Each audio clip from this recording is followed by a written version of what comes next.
Amazing اسلام کے معزز دوستو السلام علیکم، میں ہوں محمد عکاس ثابت اور آپ دیکھ رہے ہیں امیزنگ اسلام۔ سب سے پہلے دوستو، اگر آپ ہمارے چینل پر نئے ہیں تو پلیز ہمارے چینل کو سبسکرائب کر دیجئے اور بیل کے بٹن پر کلک کر دیجئے۔ آپ کی ایک کلک ہمارے لیے خوشی کا باعث ہوگی۔ اوشن گیٹ 2021 سے ارب پتیوں کو سمندر کی تہہ میں 3300 میٹر نیچے ٹائٹینک کے ملبے کی سیر کرا رہی ہے۔ ٹائٹینک کا ملبہ 1985 میں دریافت ہوا اور اوشن گیٹ نے 2021 سے دنیا بھر کے امراء کو اس کی سیر کرانی شروع کر دی۔ شہزادہ داؤد اور سلیمان داؤد 18 جون کو ٹائٹن میں سوار ہوئے اور آبدوز پانی میں اتر گئی۔ 1 گھنٹہ 45 منٹ بعد آبدوز کا کنٹرول روم سے رابطہ ٹوٹ گیا۔ آج تک کی تحقیقات کے مطابق آبدوز پونے 2 گھنٹے بعد بیتھے پیلجک زون میں دھماکے سے پھٹ گئی اور یہ زون 3000 میٹر کی گہرائی میں ہے۔ آبدوز کی دم اور لینڈنگ فریم ٹائٹینک کے ملبے سے 1600 فٹ کے فاصلے سے ملا، تاہم لاشیں غائب تھیں اور یہ لاشیں سر دست کسی ٹیکنالوجی کی مدد سے دریافت نہیں ہو سکتی۔ کیوں نہیں ہو سکتی؟ چنانچہ پوری دنیا کے میڈیا نے یہ خبر اٹھا لی۔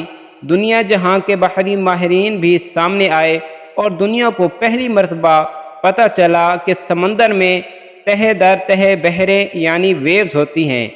ایک بحر کے بعد دوسری بحر اور دوسری کے بعد تیسری بحر آتی ہے اور یہ بحریں سمندر میں سناٹا اور اندھیرا کرتی چلی جاتی ہیں۔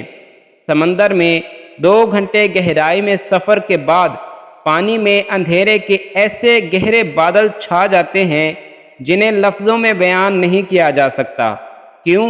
کیونکہ یہ اندھیرا دنیا کے کسی بھی مقام پر انسان کے تجربے میں نہیں آتا۔ بحری ماہرین اس اندھیرے کو پچ ڈارکنیس کہتے ہیں۔ یہ اندھیرا اتنا گہرا ہوتا ہے کہ انسان دوسرے ہاتھ کو ٹٹول نہیں سکتا۔ ہمیں یہ جاننے کے لیے سورہ نور کی آیت 40 پڑھنا پڑے گی۔ اللہ تعالی نے اس آیت میں مڈ نائٹ زون اور پچ ڈارکنیس کے بارے میں بتایا ہے۔ او کظلمات فی بحر لجی یغشاہ موج من فوقہ سحاب ظلمات بعضها فوق بعض اذا اخرج یدہ لم یکد یراہا ومن لم یجعل اللہ لہ نورا فما لہ من نور۔ یا جیسے ایک گہرے سمندر میں اندھیرا ہو، موجوں کے اوپر موجیں اٹھ رہی ہوں، اوپر سے گہرے سیاہ بادل چھائے ہوئے ہوں، اوپر تلے بہت سے اندھیرے ہوں اور اگر کوئی اپنا ہاتھ نکالے تو وہ اس کو بھی نہ دیکھ پائے۔ The darkness in a deep sea covered by waves upon waves topped by dark clouds, darkness upon darkness. If one stretches out their hand they cannot see it. آپ یہ آیت دوبارہ پڑھیں اور اس کے بعد ٹائٹن آبدوز کے سانحے پر ماہرین کی رائے بھی دوبارہ سنیں اور پھر اپنے آپ سے سوال کریں، آج سے 1400 سال پہلے جب انسان سمندر میں 3 میٹر سے زیادہ گہرائی میں نہیں گیا تھا، اس وقت قرآن مجید میں کس نے ڈکلیئر کیا کہ سمندر میں موجوں کے اوپر موجیں ہوتی ہیں اور یہ گہرے بادلوں کی طرح ہر چیز کو ڈھانپ لیتی ہیں اور یہ ایک ایسا اندھیرا تخلیق کر دیتی ہیں جس میں ایک ہاتھ دوسرے کو شناخت نہیں کر سکتا؟ یہ حقیقت 1400 سال پہلے کس طرح معلوم ہو گئی؟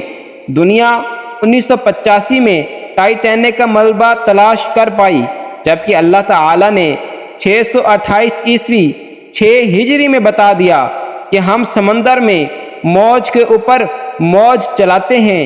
یہ موجیں گہرے بادل جیسی ہوتی ہیں اور یہ ایک ایسی پچ ڈارکنیس تخلیق کرتی ہیں جس میں بینائی جواب دے جاتی ہے اور ٹائٹن اسی پچ ڈارکنیس میں کہیں گم ہوئی یا تباہ ہو گئی۔ کیا یہ محض اتفاق تھا؟ آپ اس آیت کا بار بار مطالعہ کریں، آپ کی آنکھوں میں آنسو آ جائیں گے اور آپ اللہ کا شکر ادا کریں گے کہ اس نے ہمیں ایک ایسا دین عطا کیا جس نے دنیا کو 1400 سال پہلے